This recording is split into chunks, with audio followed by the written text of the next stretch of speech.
జాతీయ సంపద అని, వారిని పరిరక్షించుకోవాల్సిన బాధ్యత మనందరిపై ఉందని జిల్లా అదనపు న్యాయమూర్తి మురళీమోహన్ అన్నారు. శుక్రవారం స్థానిక విశ్వభారతి డిగ్రీ కళాశాలలో న్యాయ విజ్ఞాన సదస్సు నిర్వహించారు. ఈ సందర్భంగా ఆయన మాట్లాడుతూ చిన్నపిల్లల కోసం ప్రభుత్వం అనేక చట్టాలు చేసిందన్నారు. అర్హులైన వారికి ఉచిత న్యాయ సహాయం అందించేందుకు న్యాయ అధికార సేవా సంస్థ ఏర్పాటు చేసిందన్నారు. లోక్ అదాలత్ ద్వారా ఇరు వ్యక్తులు, వర్గాలు మధ్య గల ఆస్తులు పంపకాలకు సంబంధించి సమస్యలను, ఇతరత్ర సమస్యలను పరిరక్షించుకునే అవకాశం ఉంటుందన్నారు.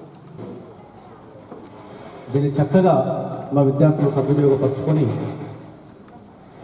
దీని పట్ల అప్రమత్తంగా ఉంటూ మంచి విషయాలను అవగాహన చేసుకుంటూ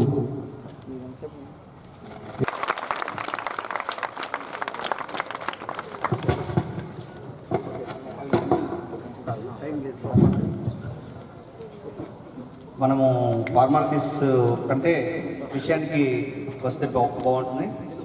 ఐఎమ్ కె మురళీమోహన్. థర్డ్ లాయర్లకి కోర్టులో వాదించాలి కదా, ఇక్కడికి ఎందుకు వచ్చారు అనేటువంటి సందేహం మీ మొహాల్లో నాకు కనిపిస్తుంది. అవునా?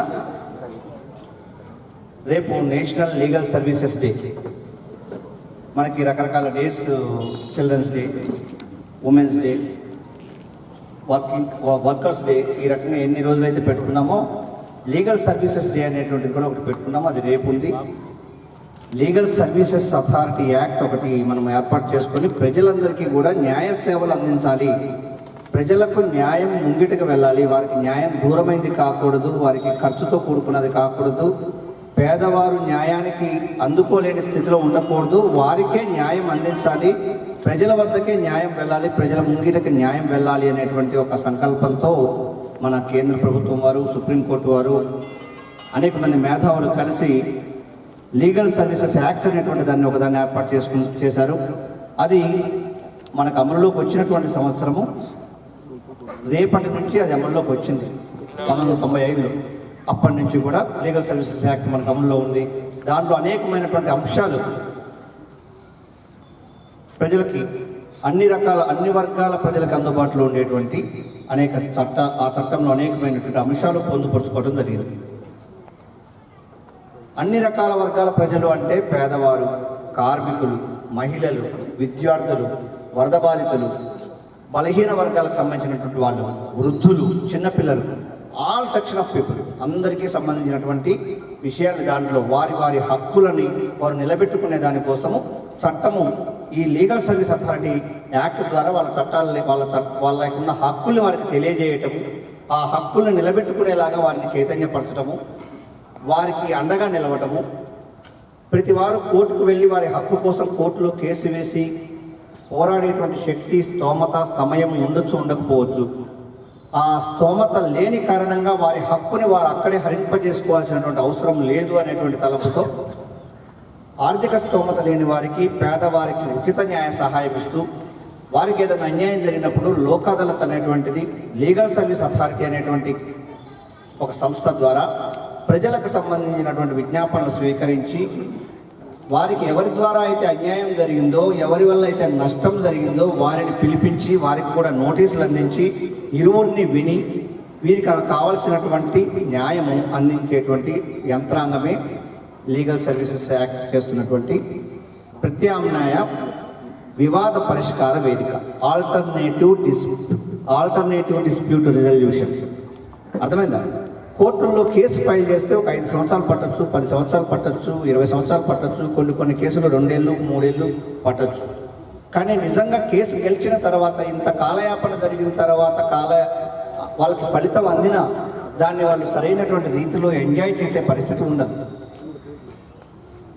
మరి సత్వర న్యాయం ప్రజలకు ఎలా అందించాలి అనేటువంటి ఆలోచనతోటి, సత్వర న్యాయం ప్రజలకు ఎలా అందించాలనేటువంటి ఆలోచనతో ప్రత్యామ్నాయ వేదికను ఒకటి ఏర్పాటు చేసుకోవడం జరిగింది. దీంట్లో పార్టీలనే, ఉభయుల్నే పిలిచి వారు రాజీ పడేలాగా ఒక మెట్టు తగ్గి, మనం ఎప్పుడో గెలిచి ఇప్పుడు 1 లక్ష రూపాయల వివాదం ఉందనుకోండి, 10 సంవత్సరాల తర్వాత గెలిచి తీసుకునేటువంటి ఆ 1 లక్ష రూపాయలు మెరుగా ఇప్పుడు ఒక 20,000 30,000 తగ్గించుకొని ఈరోజు తీసుకుంటున్నటువంటి పరిష్కారం మెరుగా. అతను 1 లక్ష రూపాయలు ఇవ్వాలని కోర్టులో కేసు వేస్తాడు. ఇతను నేను 1 లక్ష ఇవ్వను, నా వల్ల కాదు అని ఇతను అంటాడు. అప్పుడు లోక్ అదాలత్ బెంచ్ ఏదైతే ఉంటుందో ఒక జడ్జి గారు, న్యాయవాదులు, సోషల్ వర్కర్ వీరితో కూడుకున్నటువంటి లోక్ అదాలత్ బెంచ్ ఇద్దరిని కూర్చోబెట్టి ఏమంటే అతను 1,00,000 ఇవ్వలేరు అంటున్నాడు, మీరేమైనా తగ్గించుకుంటారా, లేదా ఇతను 50,000 ఇస్తానంటాడు, అతను 1,00,000 నాకు కావాలంటాడు. వాళ్ళిద్దరిని కూర్చోబెట్టి ఒక రాజీకి కుదిర్చి అతను ఎంత తగ్గుతాడో తగ్గి ఇతను ఎంత పెరుగుతాడో పెరిగి ఒక 70,000కు 80,000కు సెటిల్ చేస్తారు. చేసినప్పుడు దాని పరిష్కారంగా కేసు అప్పటికే పరిష్కారం అయిపోతుంది, డబ్బులు ఒక 4 రోజులు ఇస్తానని చెప్పి అతనితో రాయించుకోవడం, డిగ్రీ పాస్ చేయడం అయిపోతుంది. ఇదే డిగ్రీ కోర్టులో పాస్ చేయాలంటే వాదనలు, ఇతని తరపున వాదనలు, అతని తరపున వాదనలు, వీరి లాయరు వారి లాయరు, చట్టాలు, సెక్షన్లు, అది మళ్ళీ ఆ డాక్యుమెంట్ నిజమైంది ఇతను రాసిందా లేదా అని చెప్పేసి ఫోరెన్సిక్ టెస్ట్కి పంపించడము, హ్యాండ్ రైటింగ్ ఎక్స్పర్ట్కి పంపించడము, ఇలా కోర్టు మొత్తము ఆ ప్రొసీజర్ అంతా ఫాలో అయ్యి కేసు తీర్పు రావాలంటే కనీసం 5 సంవత్సరాలు పడుతుంది. ఆ 5 సంవత్సరాల్లో తీర్పు వచ్చిన తర్వాత మళ్ళీ పైకోర్టుకి అప్పీల్ చేసుకుంటాడు, మళ్ళీ ఆ కోర్టుని ఇంకో పైకోర్టుకి అప్పీల్ తీసుకుంటారు. ఇలా అప్పీల్తో పాటు ఫైనల్గా అతని డబ్బులు అతనికి అందాలి అంటే కనీసం 10 సంవత్సరాలు పడుతుంది. మరి 10 సంవత్సరాల తర్వాత వచ్చేటువంటి ఆ ₹1,00,000 దాని వడ్డీ, అప్పుడు అది ముఖ్యమా? అప్పటికప్పుడు సత్వర న్యాయం జరిగి సత్వర పరిష్కారం జరిగి అతనికి వచ్చినటువంటి కొద్దిగా డబ్బులు తగ్గించుకున్న రాజీ పద్ధతిలో వారి సమస్యను వారు పరిష్కరించుకుంటే వచ్చేది ముఖ్యమా అనేటువంటిది మనం ఆలోచించుకుంటే, ఎవరైనా కానీ సత్వర న్యాయం కోసమే అప్పటికప్పుడు కొంచెం వాళ్ళకి తగ్గిన అప్పటికప్పుడు పరిష్కారం అయ్యేటువంటి దానికి ఎక్కువ వెసులుబాటు, ఎక్కువ ఆలోచన చేసేదానికి అవకాశం ఉంది. మరి ఇది ఎవరు చెప్పాలి? పబ్లిక్కి, ప్రజలకు ఇలాంటిది ఒక అవకాశం ఉంది, దీన్ని ఉపయోగించండి అని చెప్పాల్సినటువంటి బాధ్యత ఎవరికి ఉంది? న్యాయమూర్తులకు ఉంది, లీగల్ సర్వీస్ అథారిటీకి ఉంది. దాంట్లో పనిచేస్తున్నటువంటి వివిధ అంగాలు ఎవరెవరు? మన న్యాయవాదులు కానివ్వండి, NGO తెలియజేయడం అనేటువంటిది చాలా ముఖ్యమైనటువంటి బాధ్యత.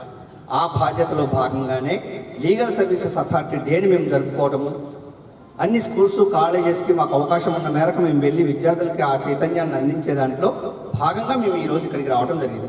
ఇంకా మిగతా వక్తలు మాట్లాడే వాళ్ళు ఉన్నారు. నాకు కోర్టు సమయం అయిపోతుంది కాబట్టి నేను I will continue my speech there after the other. ఈరోజు పర్సంటేజ్ తగ్గిపోతుంది, పురుష స్త్రీ రేషియో పర్సంటేజ్ తగ్గిపోతుంది, స్త్రీలు తగ్గిపోతున్నారు. రేపు పొద్దున సమాజం అనేటువంటిది స్త్రీ పురుషుల్ని సమానంగా సమాజంలో ఉండేటువంటి సందర్భాన్ని కొంతమంది స్వార్థంతో ఆ సమతుల్యతను దెబ్బతీస్తున్నారు, ఆ బ్యాలెన్స్ దెబ్బతీస్తున్నారు. మరి ఆడవాళ్ళ యొక్క ఔన్నత్యాన్ని తెలుసుకోక, ఆడవారి యొక్క ఔన్నత్యాన్ని తెలుసుకోలేక వారిని అణగదొక్కడం కోసము, లేకపోతే వారు భారం అని చెప్పేటువంటి ఒక తప్పుడు ఆలోచనతో ఆడవాళ్ళని భూమి మీదకి రాకుండా చేస్తున్నారు. దానికోసం ఒక చట్టం సర్టిఫికేట్ ఉంటుంది, దీనికి ఒక చట్టం ఉంటుంది. చనిపోయిన తాలూకు ఆయన అప్పులు ఏమన్నా ఉంటే వాటి సంగతి ఏంటి, ఆస్తి ఉంటే ఆస్తి ఎవరికి పంచాలి, ఇలా అన్నీ కూడా చట్టాల్లో ఉన్నాయి. కాబట్టి మనము ప్రతి మనిషి, అతను బిచ్చగాడ కోటీశ్వరుడా సంబంధం లేదు, అతను కార్మికుడా మేధావా సంబంధం లేదు, ఎవరికైనా చట్టానికి లోబడి పని చేయాల్సిందే. చట్ట పరిధిలోనే మనం వివిధ పనులు చేసుకోవాల్సి ఉంటుంది. ముఖ్యంగా కాలేజీ పిల్లలుగా మీకు తెలియాల్సినటువంటి చట్టాలు కొన్ని ఉన్నాయి, వాటి గురించి నేను మీకు చెప్పాలనుకుంటున్నాను. మనము కాలేజీలో అడుగు పెడతాం, చాలా సినిమాల్లో చాలా గ్లామరస్గా ర్యాగింగ్ చూపిస్తుంటారు. ర్యాగింగ్ చూస్తుంటే సరదాగా ఉంటుంది. సీనియర్స్ అవ్వగానే జూనియర్స్ని ర్యాక్ చేయడము, పిల్లల్ని ఏడిపించడము, జూనియర్స్ని ఏడిపించడము, అదొక గొప్పగా, అదొక క్రేజ్గా, అదొక ఎంజాయ్మెంట్గా, కాలేజీ లైఫ్లో ఒక ఎంజాయ్మెంట్ అనేటువంటిది ర్యాగింగ్ రూపంలో మీరు చూజ్ చేసుకున్నారు అంటే మీ జీవితాన్ని మీరు పాడు చేసుకుంటున్నట్టే. ర్యాగింగ్ అనేటువంటిది చట్టంలో చాలా కఠినంగా నిషేధించబడింది. ర్యాగింగ్ అంటే ఏంటండి అంటే వాళ్ళని ఎవరిని పిలిచి తిట్టడము, కొట్టడము, వాళ్ళని ఏడిపించడము అనే ర్యాగింగ్ అనుకుంటారు. అది కాదు ర్యాగింగ్ అంటే. మీ జూనియర్ ఎవరైనా ఉంటే, లేదా జూనియర్ కావచ్చు సీనియర్ కావచ్చు, ఆ జూనియర్ సీనియర్ అనేది కూడా లేదు చట్టంలో. ఒక స్టూడెంట్ని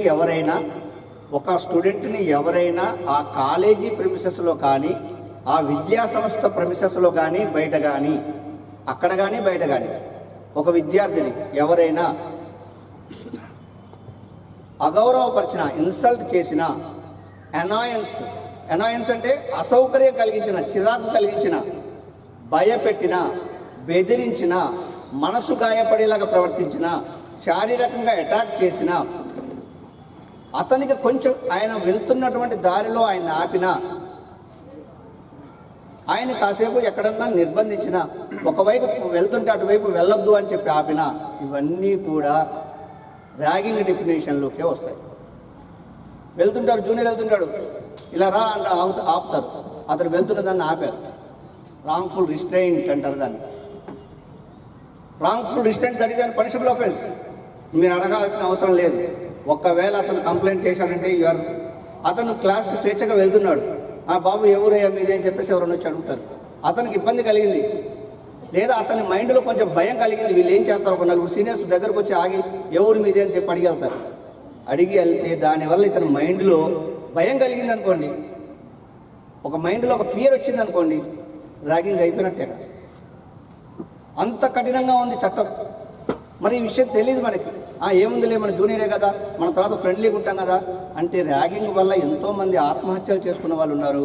కాలేజీల్లో పాప గ్రామాల నుంచి వచ్చి, పల్లెటూళ్ళ నుంచి వచ్చి తల్లిదండ్రులు కష్టపడి వాళ్ళని కాలేజీలో చేర్పించి వేలకు వేలు ఫీజులు కట్టి పిల్లల భవిష్యత్తు కోసం ఎంతో ఆలోచించి తపన పడితే పిల్లలు అప్పటికే గ్రామాల నుంచి పట్టణాల్లోకి చదువుకోవడం కోసం కాలేజీ కోసం వచ్చి ఆత్మన్యూనతా భావంతో, ఇన్ఫీరియారిటీ కాంప్లెక్స్తో అప్పుడప్పుడే కాలేజీలో అడుగు పెడుతున్న వాళ్ళ మీద కొంతమంది అక్కడ ఉన్నటువంటి సీనియర్స్ వాళ్ళ యొక్క ఎంజాయ్మెంట్ కోసం వీళ్ళ మీద తెలియకుండా మానసికమైనటువంటి ఒత్తిడి కలిగించడం ద్వారా ఆ ఇన్ఫ్లుయెన్స్తో వాళ్ళంతటా వాళ్ళు భయపడి కాలేజీకి వెళ్లకుండా కాలేజీ ఆగిపోయిన వాళ్ళు చాలామంది ఉన్నారు, వందల మంది ఉన్నారు.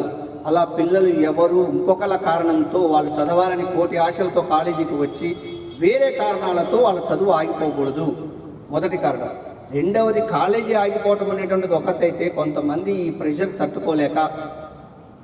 తట్టుకోలేక ఆత్మహత్యలు చేసుకున్నటువంటి వాళ్ళు ఉన్నారు. రెండవ కారణం, అలా పిల్లలు చాలామంది బలైపోయిన వాళ్ళు ఉన్నారు.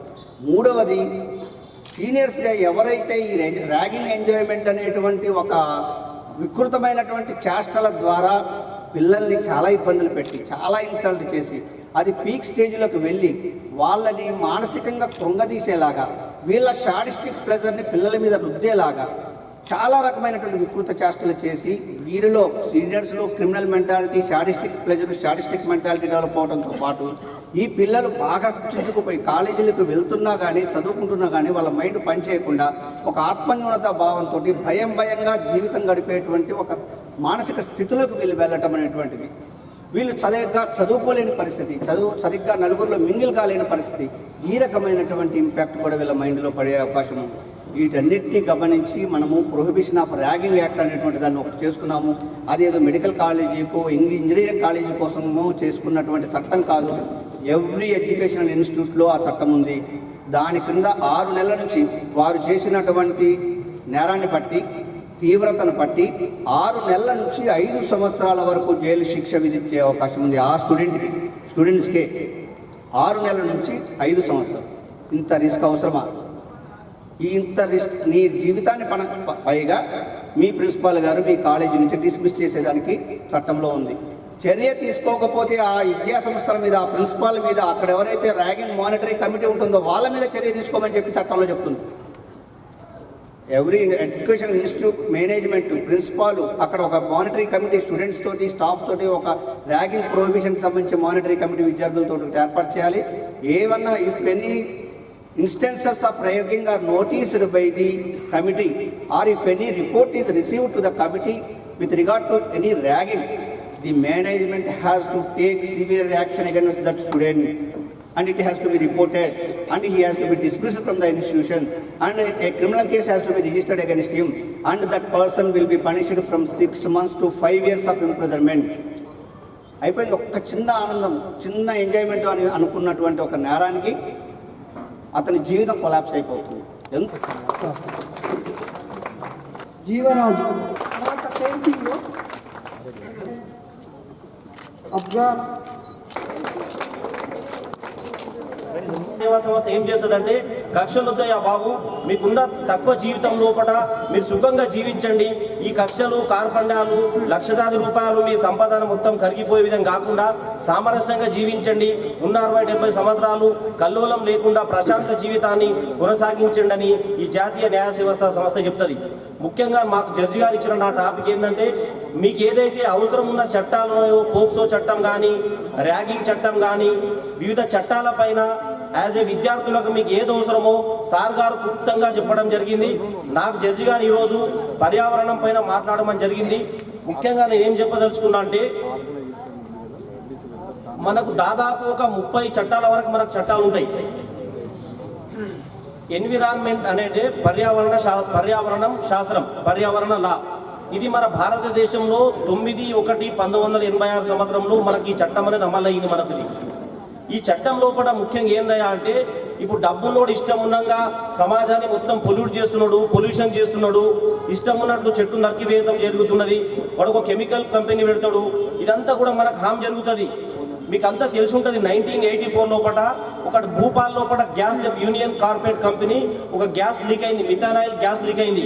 మీకు నాలెడ్జ్ ఉందా? అది మీకు తెలుసా? మీకు 1984 సంవత్సరంలో భూపాల్ మధ్యప్రదేశ్ రాజధాని లోపల ఒక పెద్ద గ్యాస్ లీకేజ్ వలన ఎన్నో వేల మంది ప్రాణాలు కోల్పోయినారు, ఎంతో మంది కంటి చూపు కోల్పోయినారు. నేను ఈ రీసెంట్ ఢిల్లీ కూడా వేయడం జరిగింది. ఆ మార్గం ద్వారానే ఇప్పటికీ కూడా అది మొత్తం ఎట్లుంటుందో ఠాడేరాని ప్రాంతం లేకుంటుంది. ఆ కెమికల్ కంపెనీ వలన 2-3 రాష్ట్రాలకు వ్యాపించి ఎంతో విచ్ఛిన్నం జరిగింది. ఇప్పుడు చూస్తున్నాం మన భారతదేశంలో అడవుల శాతం ఉన్న దాని కొద్ది ఎక్కువ లేదు. ఇప్పుడు చూస్తున్నాం ఎండాకాలం వస్తే 50% ఎండలు. ఇప్పుడు వాళ్ళు రిపోర్ట్ చెప్తున్నారు 2-3 సంవత్సరాలకు 60% దాటొచ్చు అంటారు. ఒకవేళ డైరెక్ట్ మనకు ఒకవేళ అడవులు లేకపోతే సూర్యకిరణాలు తగిలితే మనకు క్యాన్సర్ రకరకాల రోగాలు వచ్చే అవకాశాలు మనకు ఉన్నాయా లేవా? మనకు ఇప్పుడు చూస్తున్నాం మన వాటర్లో పొల్యూషన్ ఉంది, ఎయిర్లో పొల్యూషన్ ఉంది, సాయిల్లో పొల్యూషన్ ఉంది. ఎన్ని కాలుష్య నియంత్రణ మండలు ఉన్నాయి కానీ ఏం చేయలేకపోతున్నాయి. చేస్తున్నాయి అవి. ఇప్పుడు చూస్తున్నాం అతివృష్టి అనావృష్టి. మనకు ఒకవేళ వాతావరణ సమతుల్యత లేకపోతే మనం ఎంత ఎదిగినా ఎంత ఏం చేసినా మన జీవితాలు అనేవి ముగ్గిపాలవుతాయి. నేను ఏం చెప్పదలుచుకున్నా అంటే నేను ఈ విషయం పైన మనం అందరం కూడా అవేర్నెస్ అయ్యి ఇప్పుడు మన ప్రతి సంవత్సరం ఇవన్నీ పొల్యూషన్ తోటి దాదాపు వరల్డ్ హెల్త్ ఆర్గనైజేషన్ రిపోర్ట్ ప్రకారము దాదాపు 2 కోట్ల మంది చనిపోవడం జరుగుతున్నది. ఎన్ని కోట్ల మంది? 2 కోట్ల మంది చనిపోతున్నారు. దాదాపు ఇవన్నీ పొల్యూషన్ల వలన 40% మంది అన్ని రోగాలు, క్యాన్సర్, బీపీ, షుగర్, అన్ని రోగాలు అనేవి వాతావరణ సమతుల్యత లేకపోవడం వల్లనే దాదాపు 40% మంది రోగాల బారిన గురిపోతున్నారు. మనం అందరం కూడా దయచేసి ఏం చెప్తున్నా అంటే ఎవరైనా ఎన్విరాన్మెంట్ పొల్యూషన్ చేసినా చట్టబద్ధంగా వాళ్ళను సెక్షన్ 2A 2C ప్రకారము మనం అందరం కూడా యాజ్ ఏ సిటిజన్గా వారిపైన మనము చర్య తీసుకోవచ్చు. మన భారత రాజ్యాంగం కూడా ఆర్టికల్ 51A ప్రకారము మన duty of the citizen protect the fundamental, protect the environmental. మనం ఏదైతే హక్కులను కోరుకుంటున్నామో మనం బాధ్యతలు కూడా నెరవేర్చాలా, నెరవేర్చొద్దా?